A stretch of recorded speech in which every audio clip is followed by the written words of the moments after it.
Technical models. So a technical model is a perfect model essentially showing how the technique should look. They are often used in sport to assess performance. It's a qualitative data technique that is explaining performance based on technique through showing what a skill looks like.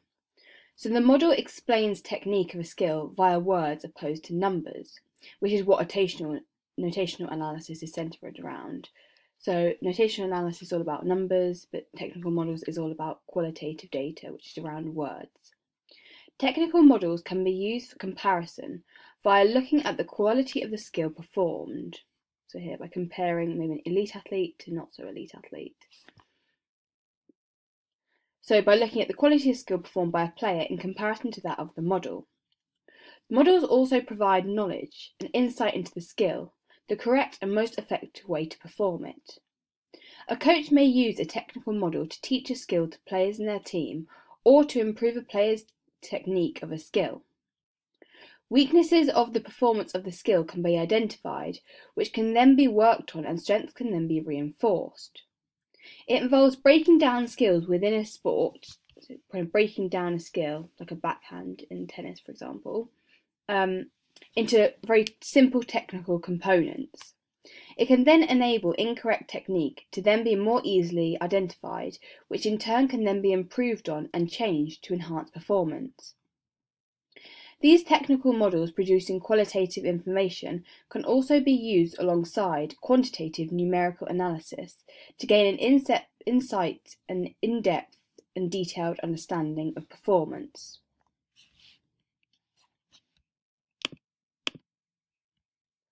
So the production of a technical model involves the gathering of information from many different sources.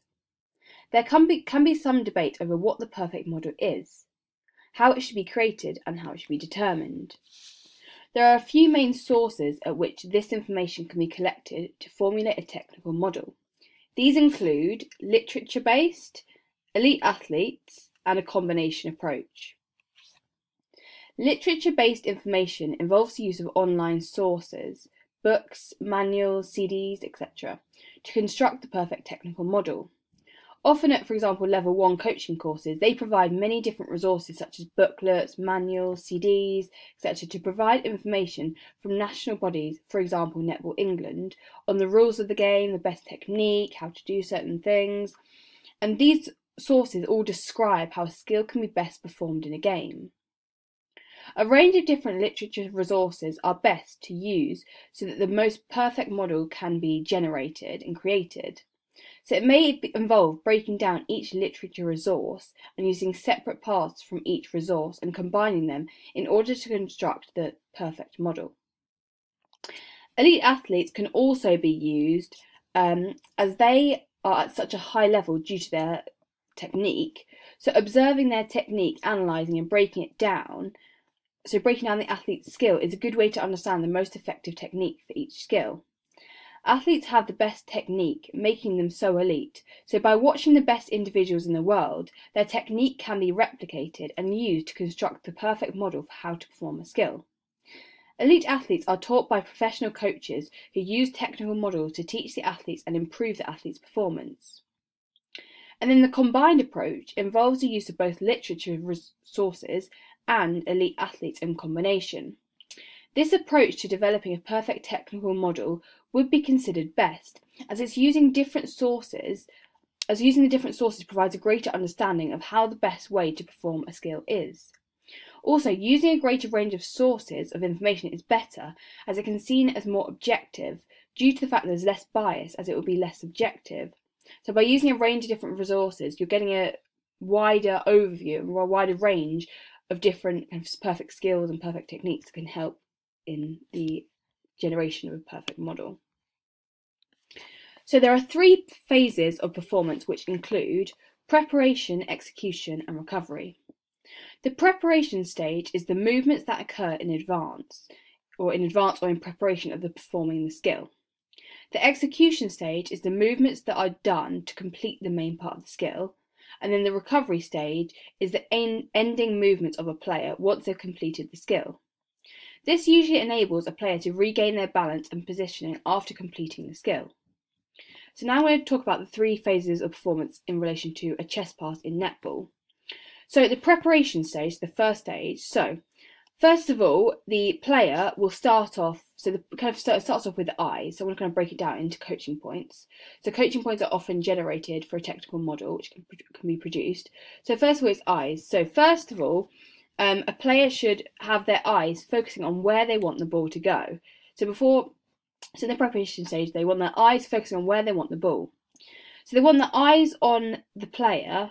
They have their eyes on the player, so where they're going to pass to. So they've got their eyes on the player that they're about to pass the ball to. This is so that someone can, first of all, judge the distance between them and the player, meaning that they can assess how hard to throw the ball and where to position the ball, so whether they want it in front of the player so the player can run onto the ball, whether they want it behind the player. So having their eyes on the player where they want to pass the ball is important so they can judge the situation, judge the type of pass to use, judge how far they want to throw it, how hard they throw it, and also so that they can so that they're looking at the player so that they're aware of if there are any defenders which could come and intercept the ball. And obviously if there is a defender nearby or one that could potentially intercept the ball, you'd pass to someone else. So first of all, it's eyes, so looking at where they want to pass the ball and who to pass it to. The player should then, first of all, it starts with eyes, and the player should then be holding the ball at their chest with their hands in a W shape around their ball and their 2 thumbs touching. Their elbows should be in and not sticking out, so they should have the ball at their chest with their hands in a W shape around the ball with their 2 thumbs touching. Their elbows should be in and not sticking out, and this is so that more power can be generated in the throwing action, because if your elbows are out, there's less power. So elbows in, pushing out. So then you've got the execution stage, which is kind of the movement stage. And so, first of all, the first thing that happens is the player takes a step into the pass to generate power behind the ball. So this is one fluid movement. So it's kind of a step and then push. So they step into the pass to generate power behind the ball.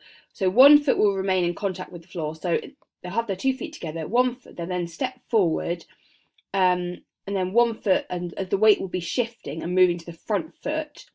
And then as that weight shifts, the elbows, which are close to the body, as the weight shifts, you push your arms forward and extend and release the ball. So the whole point is that you're doing the stepping forward movement at the same time as you're pushing forward, meaning there's an extra generation of power. So then you've got elbows close to the body, you're pushing, you're forward and you're extending and then releasing the ball. And then the fingers and arms should be pointing where you want the ball to go. So the fingers and arms, once you've released the ball, they should be pointing at the player that you want to pass to. And then finally, so this kind of shown here, that she's there, stepping into the ball, she's got her arms out, she's pushing, and pushing the ball here. And then the recovery stage isn't actually shown in the diagram, but the recovery stage in netball, so here we've got, your hands and fingers would then relax, and then you bring your foot back together to maintain balance. So, method of collection. So data can be collected in a variety of ways for a technical model. We can collect our data via recording the performer doing the skill or doing it live. So we collected our data by recording the performer doing the skill, but data can also be collected live, as coaches on the sideline can be watching the performance and providing feedback to their players via shouting improvements, or at half time bringing the team in for a team talk and then explaining the feedback that they've got. It can be live or recorded. So when it's live, the coach will be picturing the perfect model in their heads and comparing it to what skill the player is demonstrating. So in live, a coach would have to have good knowledge, and in their head they'd know what the perfect model looks like, and they'd be comparing it to that of their teammates who are playing, or their team who are playing. So this will then enable them to give the feedback on the player's performance of the skill straight away, so that the player can change their technique in a game. So it's be straight away, so it's straight away feedback, so a player can straight away change their performance. And then another way of recording skill is via live. So another way of collecting data is via a video. The game or player can then be a video performing skill.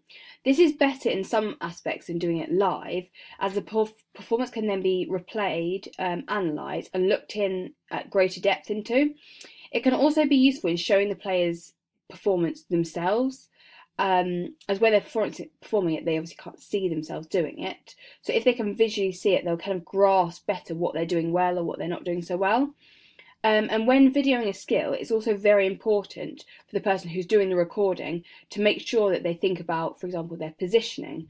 So the whole skill needs to be captured, including the preparation, execution, and recovery stage. So, for example, in a run-up, in a penalty in football, the video would need to make sure that they get the run-up, not just the kicking motion, and they need to get where the ball's actually going to go as well. So the person videoing needs to prepare for motion, such as a run-up. So the space is needed to be prepared in advance. Videos enable the performance to be studied in greater depth via the use of software. Someone could simply record the skill on a phone camera or on a more advanced camera or cameras.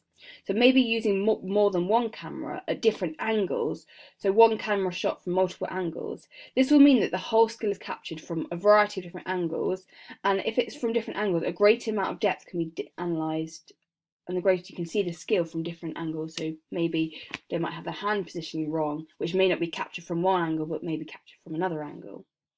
So there are many different pieces of software that can be used in reviewing the skill. Some examples of software include Dartfish, Coach's Eye, and SlowPro. So there are some versions of these which are free, but they offer a lot less features, while the more advanced, expensive versions enable greater analysis of a skill and have more advanced features. So first of all, Coach's Eye. Coach's Eye is a means of video analysis where the videos can be slowed down, replayed, and telestration can occur. So telestration is where drawings such as lines, circles, etc. and angle tools are used. The video can then be shared with a team, meaning that players can review their performance and see the analysis the coach has done on the video, meaning that players can adjust their performance straight away without the coach being present. The next software is SlowPro. So SlowPro is one that changes the speed of the videos by speeding them up or slowing them down massively. By slowing down videos, it makes it easier for coaches to be able to pick up on weaknesses or strengths in someone's skill, and it will also mean that they're able to kind of better analyse it, and they're better able to pick it apart and break down each motion. And then Dartfish is very advanced and very expensive, and it enables the overlay to occur between the perfect technical model and the performer doing the skill. This means that comparisons can be made directly, making it easier to spot errors in performance of the skill in relation to the perfect technical model, as comparisons can be seen. The software also enables viewing, analysis, and the editing of videos.